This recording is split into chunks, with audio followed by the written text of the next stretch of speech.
ओम श्री गणेशाय नमः। श्री गुरुभ्यो नमः। श्री मात्रे नमः।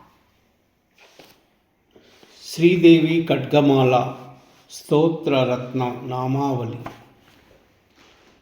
ओम श्री गणेशाय नमः। ओम ऐं ह्रीं श्रीं त्रिपुरसुंदर्यै नमः। ओम ऐं ह्रीं श्रीं हृदयदेव्यै नमः। ओम ऐं ह्रीं श्रीं शिरोदेव्यै नमः। ओम ऐं ह्रीं श्रीं शिखादेव्यै नमः। ओम ऐं ह्रीं श्रीं कवचदेव्यै नमः। ओम ऐं ह्रीं श्रीं नेत्रदेव्यै नमः। ओम ऐं ह्रीं श्रीं अस्रदेव्यै नमः। ओम ऐं ह्रीं श्रीं कामेश्वर्यै नमः। ओम ऐं ह्रीं श्रीं भगमालिन्यै नमः। ओम ऐं ह्रीं श्रीं नित्यक्लीन्नायै नमः।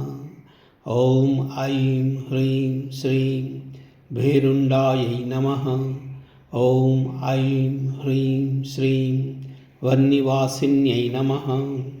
ओम ऐं ह्रीं श्रीं महावज्रेश्वर्यै नमः। ओम ऐं ह्रीं श्रीं शिवदूत्यै नमः।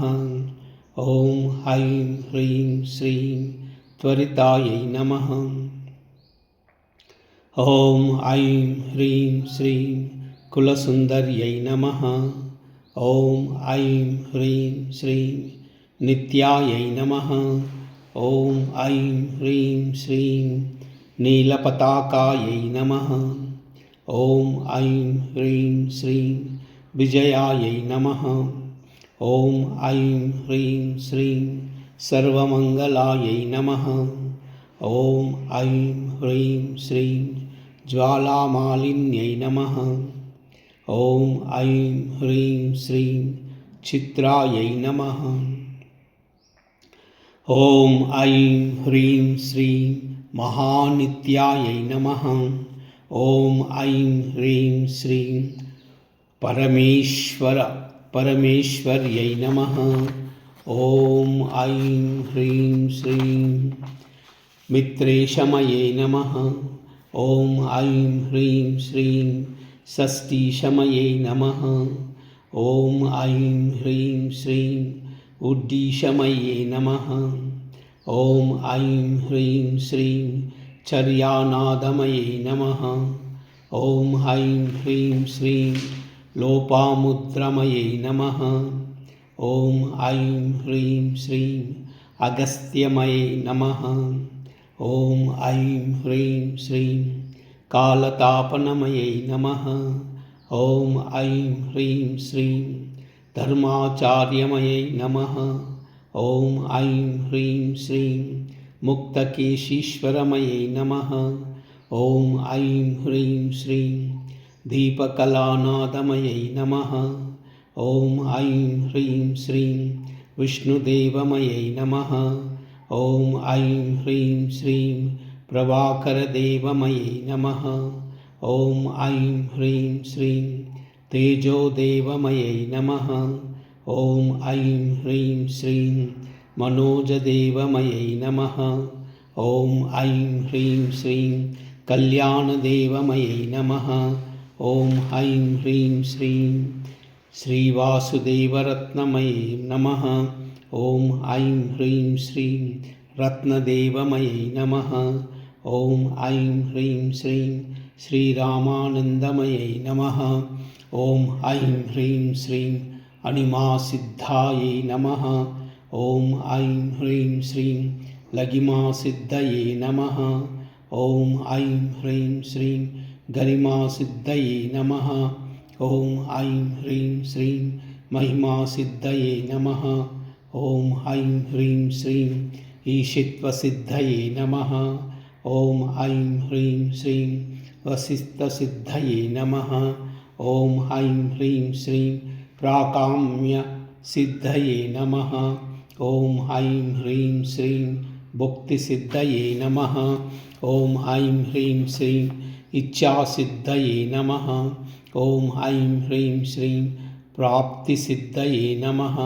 ॐ ऐं ह्रीं श्रीं सर्वकामसिद्धये नमः। ॐ ऐं ह्रीं श्रीं ब्राह्म्यै नमः। ॐ ऐं ह्रीं श्रीं माहेश्वर्यै नमः। ॐ ऐं ह्रीं श्रीं कौमार्यै नमः। ॐ ऐं ह्रीं श्रीं वैष्णव्यै नमः। ॐ ऐं ह्रीं श्रीं वाराह्यै नमः। ॐ ऐं ह्रीं श्रीं माहेन्द्र्यै नमः। ॐ ऐं ह्रीं श्रीं चामुण्डायै नमः। ॐ ऐं ह्रीं श्रीं महालक्ष्म्यै नमः। ॐ ऐं ह्रीं श्रीं सर्वसंक्षोभिन्यै नमः।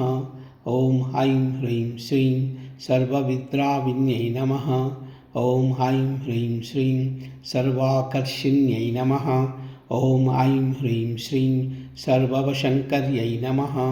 ॐ ऐं ह्रीं श्रीं सर्वोन्मादिन्यै नमः। ॐ ऐं ह्रीं श्रीं सर्वमहाङ्कुशायै नमः। ॐ ऐं ह्रीं श्रीं सर्वकेचर्यै नमः। ॐ ऐं ह्रीं श्रीं सर्वबीजायै नमः। ॐ ऐं ह्रीं श्रीं सर्वयोन्यै नमः। ॐ ऐं ह्रीं श्रीं सर्वत्रिकण्डायै नमः।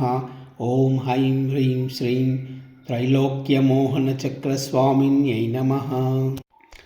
ॐ ऐं ह्रीं श्रीं प्रकटयोगिन्यै नमः। ॐ ऐं ह्रीं श्रीं कामाकर्षिण्यै नमः। ॐ ऐं ह्रीं श्रीं बुद्ध्याकर्षिण्यै नमः। ॐ ऐं ह्रीं श्रीं अहङ्काराकर्षिण्यै नमः। ॐ ऐं ह्रीं श्रीं शब्दाकर्षिण्यै नमः। ॐ ऐं ह्रीं श्रीं स्पर्शाकर्षिण्यै नमः। ॐ ऐं ह्रीं श्रीं रूपाकर्षिण्यै नमः। ॐ ऐं ह्रीं श्रीं रसाकर्षिण्यै नमः। ॐ ऐं ह्रीं श्रीं गन्धाकर्षिण्यै नमः। ॐ ऐं ह्रीं श्रीं चित्ताकर्षिण्यै नमः। ॐ ऐं ह्रीं श्रीं धैर्याकर्षिण्यै नमः। ॐ ऐं ह्रीं श्रीं स्मृत्याकर्षिण्यै नमः। ॐ ऐं ह्रीं श्रीं नामाकर्षिण्यै नमः। ॐ ऐं ह्रीं श्रीं बीजाकर्षिण्यै नमः। ॐ ऐं ह्रीं श्रीं आत्माकर्षिण्यै नमः। ॐ ऐं ह्रीं श्रीं अमृताकर्षिण्यै नमः। ॐ ऐं ह्रीं श्रीं शरीराकर्षिण्यै नमः। ॐ ऐं ह्रीं श्रीं सर्वाशापरिपूरकचक्रस्वामिन्यै नमः। ॐ ऐं ह्रीं श्रीं गुप्तयोगिन्यै नमः। ॐ ऐं ह्रीं श्रीं अनङ्गकुसुमायै नमः। ॐ ऐं ह्रीं श्रीं अनङ्गमेखलायै नमः। ॐ ऐं ह्रीं श्रीं अनङ्गमदनातुरायै नमः। ॐ ऐं ह्रीं श्रीं अनङ्गमदनायै नमः। ॐ ऐं ह्रीं श्रीं अनङ्गमदनातुरायै नमः। ॐ ऐं ह्रीं श्रीं अनङ्गरेखायै नमः। ॐ ऐं ह्रीं श्रीं अनङ्गवेगिन्यै नमः। ॐ ऐं ह्रीं श्रीं अनङ्गाङ्कुशायै नमः। ॐ ऐं ह्रीं श्रीं अनङ्गमालिन्यै नमः। ॐ ऐं ह्रीं श्रीं सर्वसंक्षोभनचक्रस्वामिन्यै नमः। ॐ ऐं ह्रीं श्रीं गुप्ततरयोगिन्यै नमः। ॐ ऐं ह्रीं श्रीं सर्वसंक्षोभिन्यै नमः। ॐ ऐं ह्रीं श्रीं सर्वविद्राविन्यै नमः। ॐ ऐं ह्रीं श्रीं सर्वाकर्षिण्यै नमः। ॐ ऐं ह्रीं श्रीं सर्वाह्लादिन्यै नमः। ॐ ऐं ह्रीं श्रीं सर्वसम्मोहिन्यै नमः। ॐ ऐं ह्रीं श्रीं सर्वस्तम्भिन्यै नमः। ॐ ऐं ह्रीं श्रीं सर्वजृम्भिन्यै नमः। ॐ ऐं ह्रीं श्रीं सर्ववशङ्कर्यै नमः। ॐ ऐं ह्रीं श्रीं सर्वरञ्जन्यै नमः। ॐ ऐं ह्रीं श्रीं सर्वोन्मादिन्यै नमः। ॐ ऐं ह्रीं श्रीं सर्वार्धसाधिकायै नमः। ॐ ऐं ह्रीं श्रीं सर्वसम्पत्तिपूरण्यै नमः। ॐ ऐं ह्रीं श्रीं सर्वमन्त्रमयै नमः। ॐ ऐं ह्रीं श्रीं सर्वद्वन्द्वक्षयङ्करै नमः। ॐ ऐं ह्रीं श्रीं सर्वसौभाग्यदायकचक्रस्वामिन्यै नमः। ॐ ऐं ह्रीं श्रीं सम्प्रदाययोगिन्यै नमः। ॐ ऐं ह्रीं श्रीं सर्वसिद्धिप्रदायै नमः। ॐ ऐं ह्रीं श्रीं सर्वसम्पत्प्रदायै नमः। ॐ ऐं ह्रीं श्रीं सर्वप्रियङ्कर्यै नमः। ॐ ऐं ह्रीं श्रीं सर्वमङ्गलकारिण्यै नमः। ॐ ऐं ह्रीं श्रीं सर्वकामप्रदायै नमः। ॐ ऐं ह्रीं श्रीं सर्वदुःखविमोचन्यै नमः। ॐ ऐं ह्रीं श्रीं सर्वमृत्युप्रशमन्यै नमः। ॐ ऐं ह्रीं श्रीं सर्वविघ्ननिवारिण्यै नमः।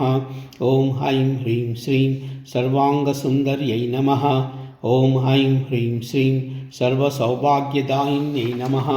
ॐ ऐं ह्रीं श्रीं सर्वार्धसाधकचक्रस्वामिन्यै नमः। ॐ ऐं ह्रीं श्रीं कुलोत्तरयोगिन्यै नमः। ॐ ऐं ह्रीं श्रीं सर्वज्ञायै नमः। ॐ ऐं ह्रीं श्रीं सर्वशक्त्यै नमः। ॐ ऐं ह्रीं श्रीं सर्वैश्वर्यप्रदायिन्यै नमः। ॐ ऐं ह्रीं श्रीं सर्वज्ञानमयै नमः। ॐ ऐं ह्रीं श्रीं सर्वव्याधिविनाशिन्यै नमः। ॐ ऐं ह्रीं श्रीं सर्वाधारस्वरूपायै नमः। ॐ ऐं ह्रीं श्रीं सर्वपापहरायै नमः। ॐ ऐं ह्रीं श्रीं सर्वानन्दमयै नमः। ॐ ऐं ह्रीं श्रीं सर्वरक्षास्वरूपिण्यै नमः। ॐ ऐं ह्रीं श्रीं सर्वेस्प्रितफलप्रदायै नमः। ॐ ऐं ह्रीं श्रीं सर्वरक्षाकरचक्रस्वामिन्यै नमः। ॐ ऐं ह्रीं श्रीं निगर्भयोगिन्यै नमः। ॐ ऐं ह्रीं श्रीं वशिन्यै नमः। ॐ ऐं ह्रीं श्रीं कामेश्वर्यै नमः। ॐ ऐं ह्रीं श्रीं मोदिन्यै नमः। ॐ ऐं ह्रीं श्रीं विमलायै नमः। ॐ ऐं ह्रीं श्रीं अरुणायै नमः। ॐ ऐं ह्रीं श्रीं जयन्यै नमः। ॐ ऐं ह्रीं श्रीं सर्वेश्वर्यै नमः। ॐ ऐं ह्रीं श्रीं कौलिन्यै नमः। ॐ ऐं ह्रीं श्रीं सर्वरोगचक्रस्वामिन्यै नमः। ॐ ऐं ह्रीं श्रीं रहस्ययोगिन्यै नमः। ॐ ऐं ह्रीं श्रीं वाणिन्यै नमः। ॐ ऐं ह्रीं श्रीं चापिन्यै नमः। ॐ ऐं ह्रीं श्रीं पाशिन्यै नमः। ॐ ऐं ह्रीं श्रीं अङ्कुशिन्यै नमः। ॐ ऐं ह्रीं श्रीं महाकामेश्वर्यै नमः। ॐ ऐं ह्रीं श्रीं महावज्रेश्वर्यै नमः। ॐ ऐं ह्रीं श्रीं महाभगमालिन्यै नमः। ॐ ऐं ह्रीं श्रीं सर्वसिद्धिप्रदचक्रस्वामिन्यै नमः। ॐ ऐं ह्रीं श्रीं अतिरहस्ययोगिन्यै नमः। ॐ ऐं ह्रीं श्रीं श्री श्री श्री महाभट्टारिकायै नमः। ॐ ऐं ह्रीं श्रीं सर्वानन्दमयचक्रस्वामिन्यै नमः। ॐ ऐं ह्रीं श्रीं परापररहस्ययोगिन्यै नमः। ॐ ऐं ह्रीं श्रीं त्रिपुरायै नमः। ॐ ऐं ह्रीं श्रीं त्रिपुरेश्यै नमः। ॐ ऐं ह्रीं श्रीं त्रिपुरसुन्दर्यै नमः। ॐ ऐं ह्रीं श्रीं त्रिपुरवासिन्यै नमः। ॐ ऐं ह्रीं श्रीं त्रिपुराश्रियै नमः। ॐ ऐं ह्रीं श्रीं त्रिपुरमालिन्यै नमः। ॐ ऐं ह्रीं श्रीं त्रिपुरासिद्धये नमः। ॐ ऐं ह्रीं श्रीं त्रिपुराम्बायै नमः। ॐ ऐं ह्रीं श्रीं महात्रिपुरसुन्दर्यै नमः। ॐ ऐं ह्रीं श्रीं महामहेश्वर्यै नमः। ॐ ऐं ह्रीं श्रीं महामहाराज्ञै नमः। ॐ ऐं ह्रीं श्रीं महामहाशक्त्यै नमः। ॐ ऐं ह्रीं श्रीं महामहागुप्तायै नमः। ॐ ऐं ह्रीं श्रीं महामहाराज्ञै नमः। ॐ ऐं ह्रीं श्रीं महामहाआनन्दायै नमः। ॐ ऐं ह्रीं श्रीं महामहास्कन्दायै नमः। ॐ ऐं ह्रीं श्रीं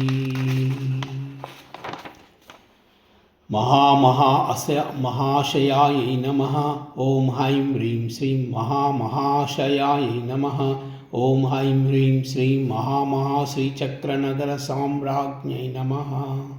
ॐ ऐं ह्रीं श्रीं महामहा श्रीचक्रनगरसाम्राज्ञै नमः। ॐ ऐं ह्रीं श्रीं महामहानगरश्रीचक्रनगरसाम्राज्ञै नमः। नमस्ते नमस्ते नमस्ते नमो नमः इति श्रीदेवी कट्कमाला स्तोत्ररत्ननामावली समाप्तः। ॐ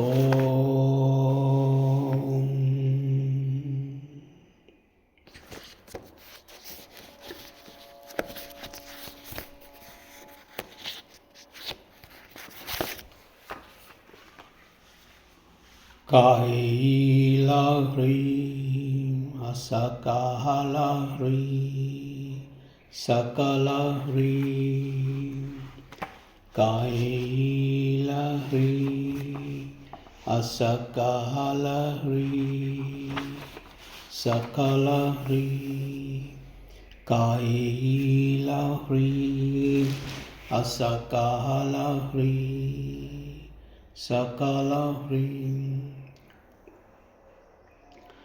ह्रीङ्कारासनगर्विता नलशिका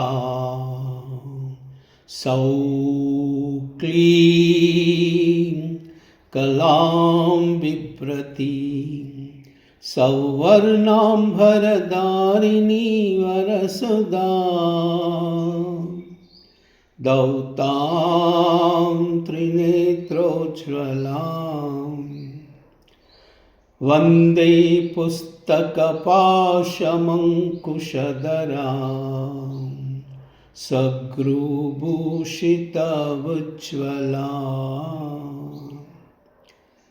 त्वां गौरी त्रिपुरां परात्परकला श्रीचक्रसञ्चारिणी।